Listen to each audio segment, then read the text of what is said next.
in this episode. Does a really good leader know that they're a really good leader? Does a real leader know that they're a leader? At some point, in my opinion, you will. But the number one thing that I think defines a leader is somebody that can make you feel like they're fighting right beside you with it. So that captain on the team that is the biggest glue guy in the world, that he's going to be able to bring the whole team of diverse individuals together to format or go after one goal. That business leader that's able to captivate and cultivate a culture within his organization that literally makes everybody focus as one.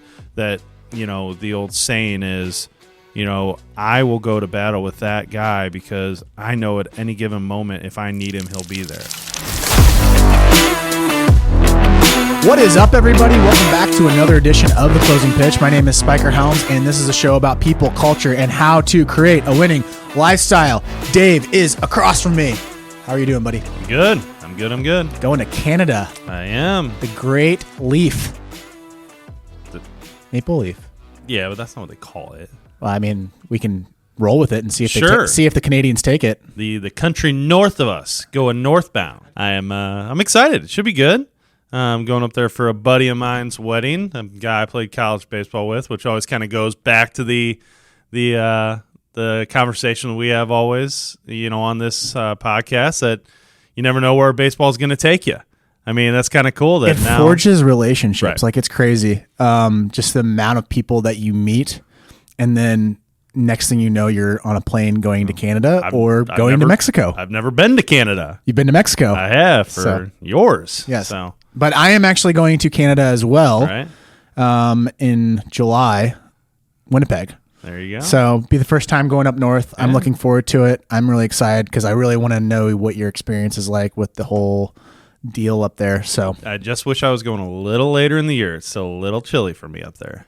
I heard it's beautiful. I heard it's beautiful this time of year. I don't like it.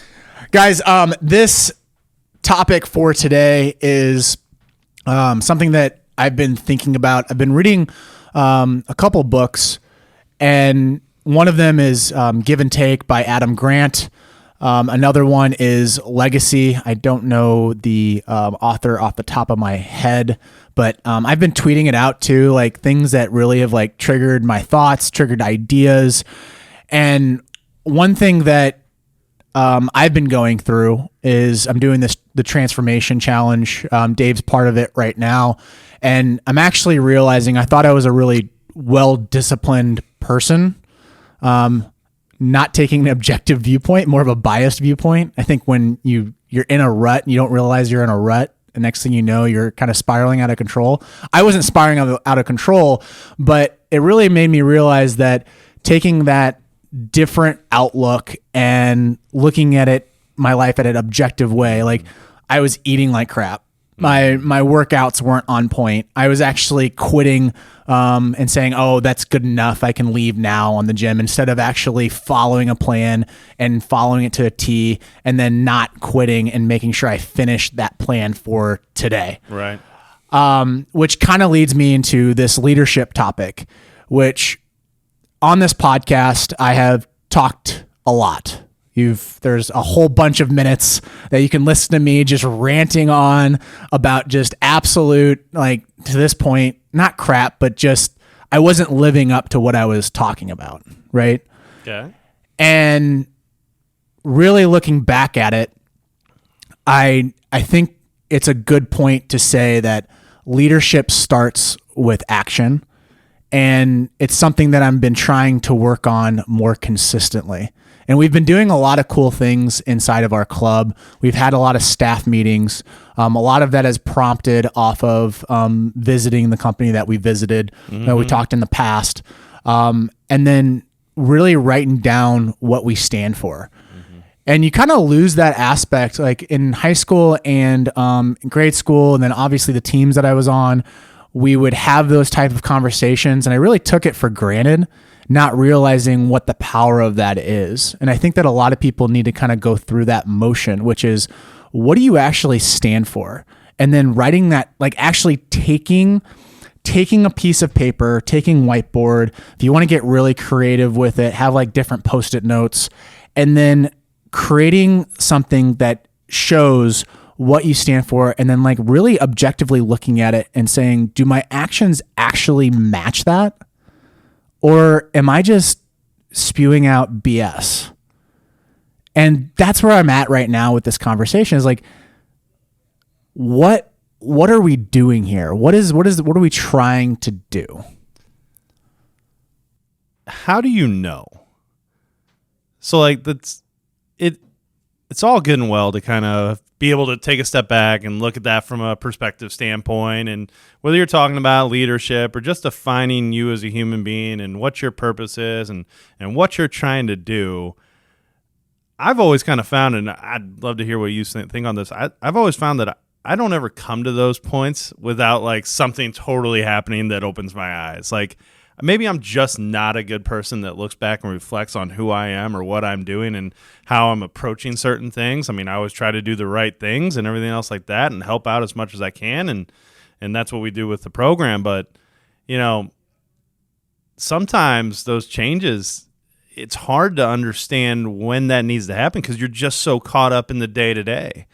You know, like there's no chance like the kind of movement and changes that we're having taking place within our program right now that you know we're getting ready to kind of promote more on an aggressive standpoint of where this program, this club, this business and everything else, where it's going in the future and what we stand for as human beings. But if you would ask me that same question a year ago, I don't know if I would have said what I would say today. Well, I think you get into this motion of like, I can do everything. Like I can put my head down and just work my tail off and I'll end up getting to the spot. But in reality, you need your community behind you to get to anywhere that you go. But you know what's kind of interesting? So like, I haven't read the book, the Legacy book that you're reading yet, but I kind of understand the premise on it.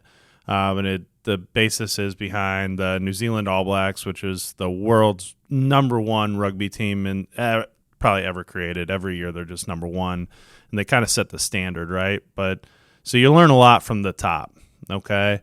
And I always kind of think that these situations, and when we're talking about leadership, one of the very, very most important principles that I've found when I'm trying to learn from someone is to really kind of take a grasp and get an idea of everything that person's accomplished. Normally you learn from people who've already been there before you, right? So, you know, whether that's the All Blacks or whether that's, you know, one of the best coaches in the world, you know, the Nick Sabans of the world, or Tim Grover, who's, you know, trained those types of guys. I mean, the people that have always had the biggest impact on me have been able to literally relate to right where I am now. Like they've always been able to tell me like, hey, I have been there. I know exactly where you're at. Whether that was when I was playing, okay? So like guys who have been out of the game for a little bit, I was related better to them because they could be like, I know where you're at, man. I know like the frustrations you're feeling. I try to translate that to my players. Like I try to literally deep dive into try to find out where they're at in life and what they're feeling, because then I can really help them. Then I can tell them I've been there and here's how I worked my way out of that, or here's how I pivoted, or here's the resource or the information area that I would go to get that answer that's going to help you. But those are the people that I've always gravitated towards, are the people who could relate back to where I was. But what makes a good leader? Broad question. I mean, there's so many things that go into it. Because like, here's the biggest misconception. Like in a social media world, everyone thinks that, I wouldn't say everyone, that's not a fair assessment, but it seems like the narrative right now, I think that's a way better way of explaining it. I think the narrative right now is that a person that has a mic that can talk or has a platform that literally can tweet out anything is a leader, but that's not the case. Like one of the examples in Adam Grant's book is Abraham Lincoln. Like that dude just gave all the way up. I shouldn't say dude. Our Mr. President gave all this information, all this giving all the way up because his main goal was to help humans. His main goal was to help the country. And then he lost and lost and lost and lost. And then finally he ends up getting that one win. And then he ends up taking that term. I don't have the details. I'll write it in the description. But then when he gets to a point where he can run for U.S. Senate, he ends up losing because he removes himself because the greater good was to let the other person win because another person, a third candidate came in at the last second and he was gaining momentum. So the only way that he would have beaten him is be able to take the sword, lost, and the other person he was competing with won the Senate seat. Fast forward, he ends up winning the Senate seat because he did that and then ends up becoming president. So I think everybody views leadership differently. I'm going to give you my perspective on it. I gravitate towards leaders who, one, have been through what I am already doing, like I just mentioned, okay? Like I want to learn from people who are above me. I want to learn from people who have more experience than me, okay? So generally that's where I gravitate towards. But the relatable? Kind of. It helps me because then our communication is so much better on it. Or I can visualize, okay, this was the next step that they did, or this was the pivot, or this was the information I should be learning and taking in right now. Which I do have a follow-up question for that, but go ahead. But the number one thing that I think defines a leader is somebody that can make you feel like they're fighting right beside you with it. So that captain on the team that is the biggest glue guy in the world, that he's going to be able to bring the whole team of diverse individuals together to format or go after one goal. That business leader that's able to captivate and cultivate a culture within his organization that literally makes everybody focus as one. That, you know, the old saying is, you know, I will go to battle with that guy because I know at any given moment if I need him, he'll be there. And that he's literally taking, or she is literally taking an invested interest into your life, into your time, into what you're doing. Like, those are extra steps that I think a lot of people forget. Like the time to just sit down and talk to someone and ask them how their day's going and really kind of feel like, you know, hey, how can I help? How can I be a part of your life? Like, people want to, you said, people have big audiences now and they want to get on a mic and they want to spew facts or what they deem as facts, right?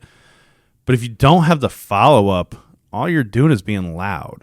Like, the follow-up has to be a crucial aspect because you might pique someone's interest with some of the information you're spouting or that you've written into a book or that you're using in a podcast format. You might, you know, get some interest there going, but I'm more interested in the follow-up at that point. I want to have the conversation.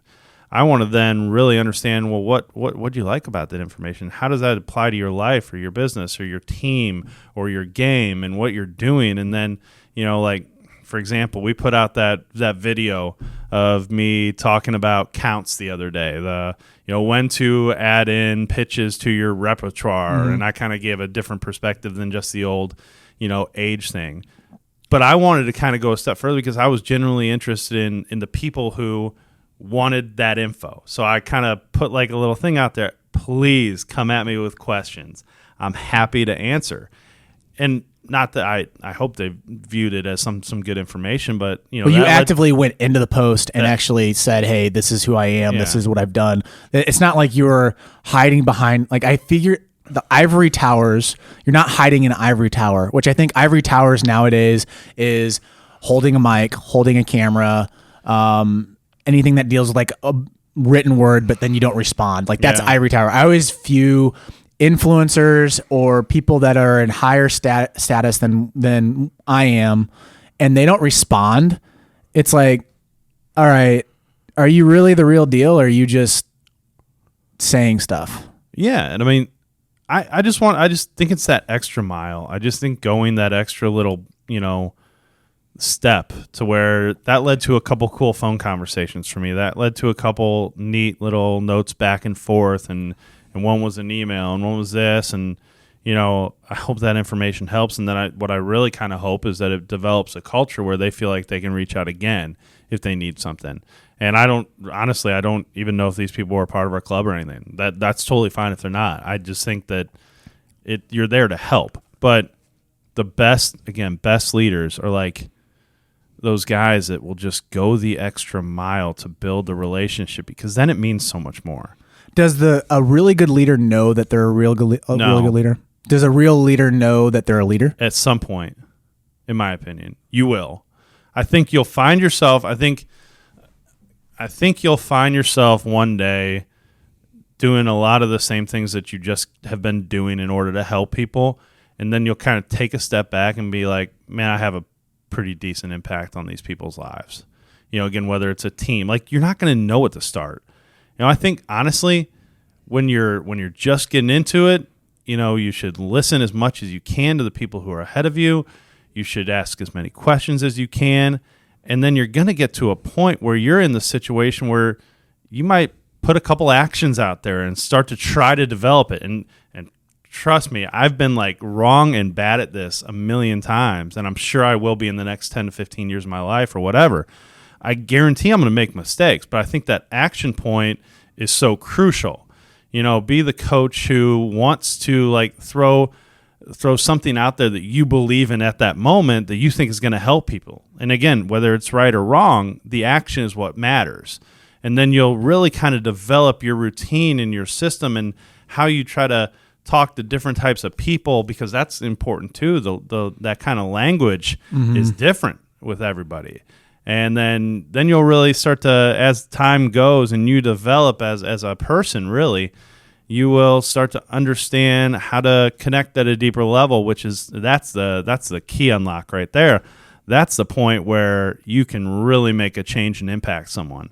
And so that's like, at that moment, you kind of look back, and I don't know if you ever want to look at yourself as like, put it in your resume, I'm a great leader, but like, maybe look back and be like, I think I've really impacted some people. That's what it's about. Like, the leader title gets thrown around too much because there's a million of them in the world, right? And I think everybody has like 20, 30 different people they go to for different things in their life, whether it be your parents, your friends, your mentors, your people that you read about. Yeah, there's just so many different areas, but again, when you can say you've made the impact, I think that's what true leadership is. I personally think that the leader doesn't know that they're really a leader until the very end. Yeah, for sure. That's what becoes their legacy, is that they were a leader. Like, when you think about, I just kind of put my shoes in like Abraham Lincoln's shoes and say, do you think he really thought that he was really a leader? Like, he was very uncertain of himself and a lot of characteristics, and then all of a sudden he's just trying to do the right thing, and he provided more action than actual words after reading Lincoln on Leadership, and obviously getting another reference from Adam Grant.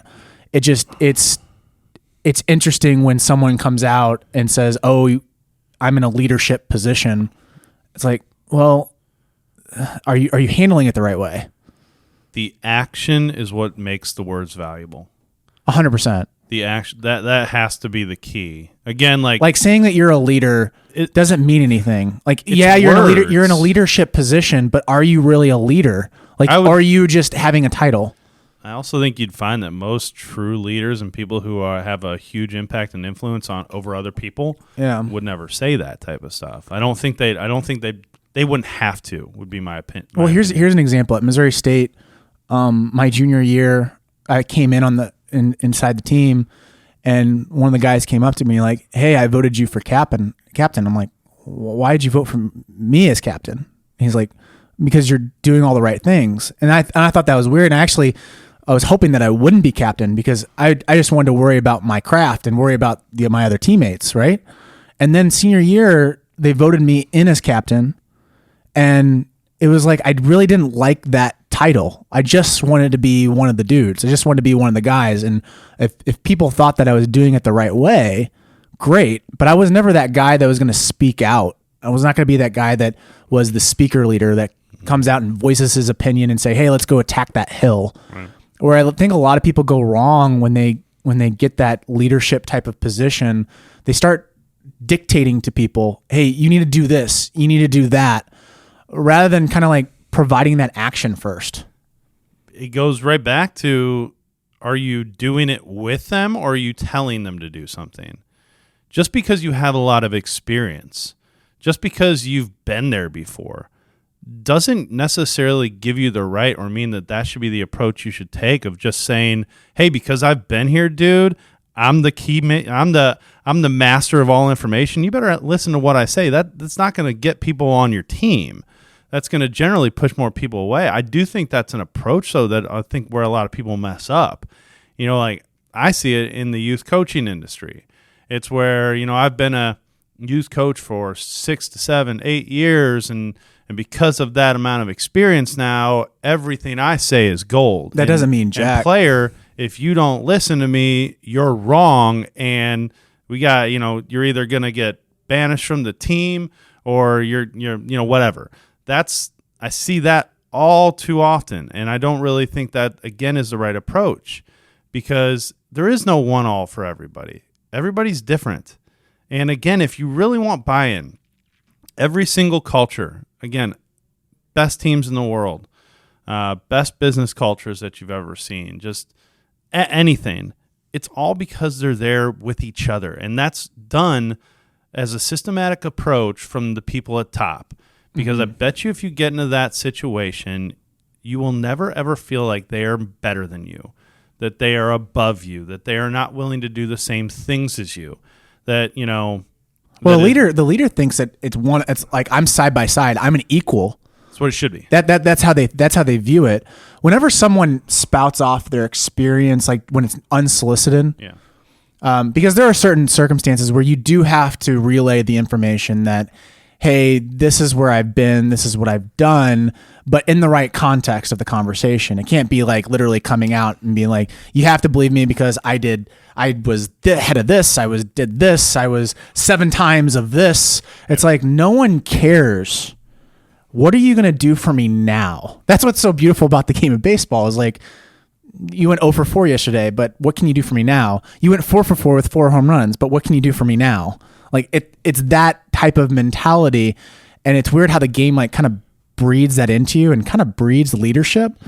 But it just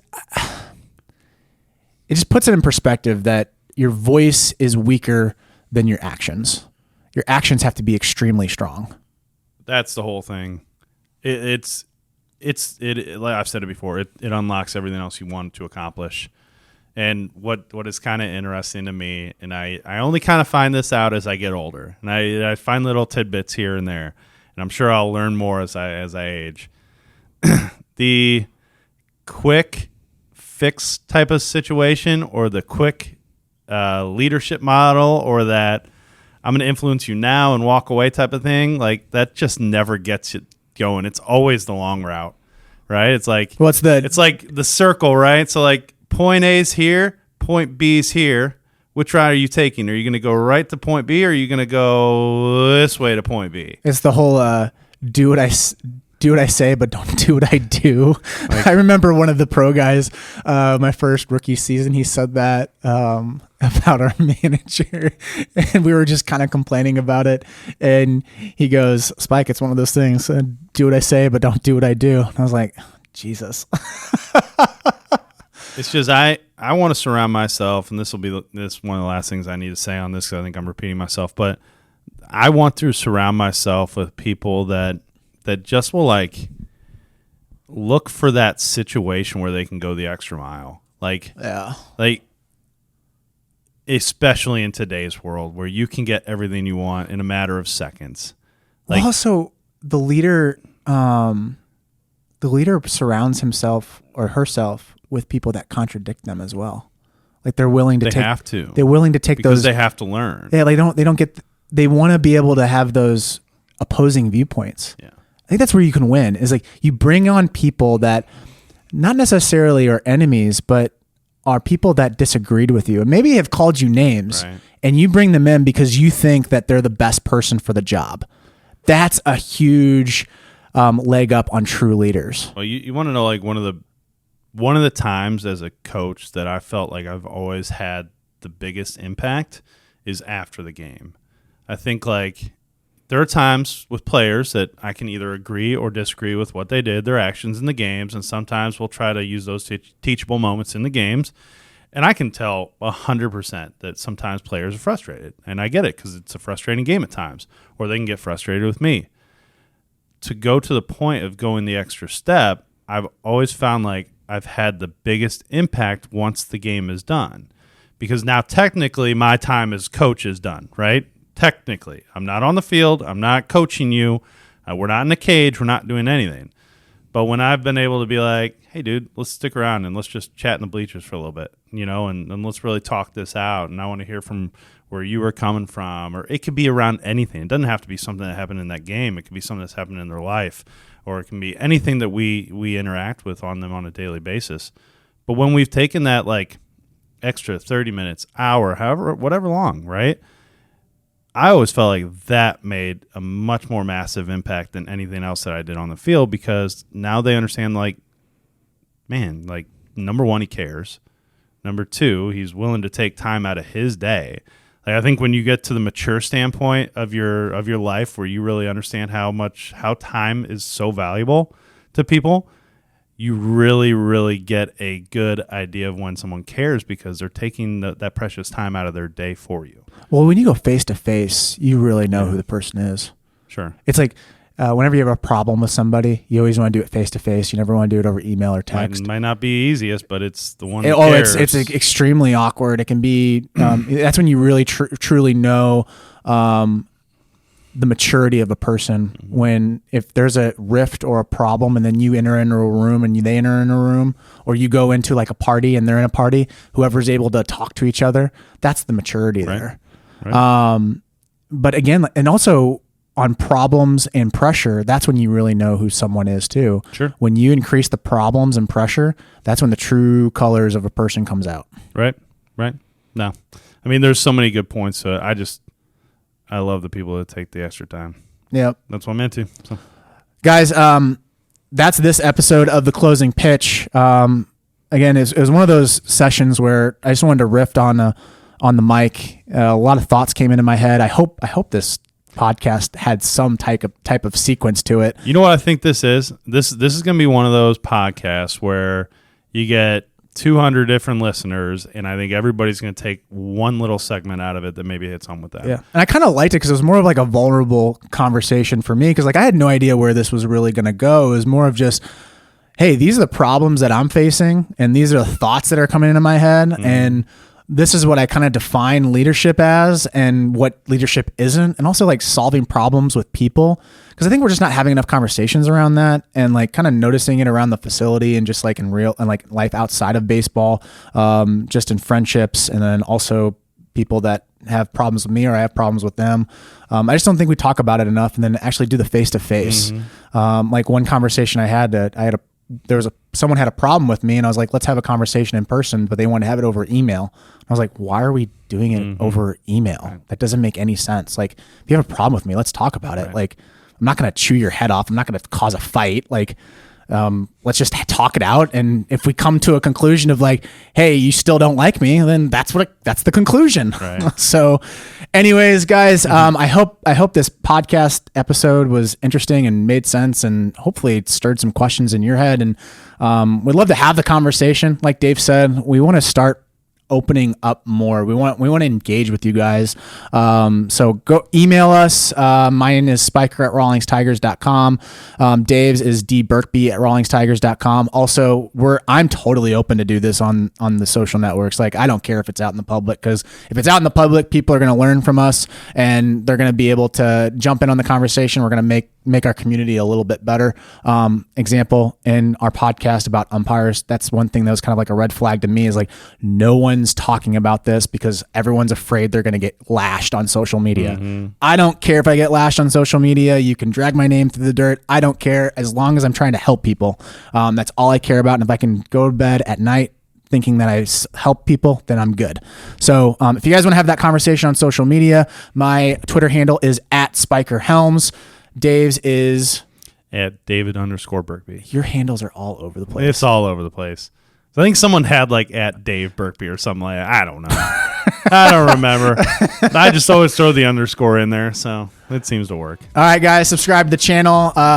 Give us a rating, 5 stars preferably. You can watch this podcast on Spotify and on YouTube. See ya. See you guys.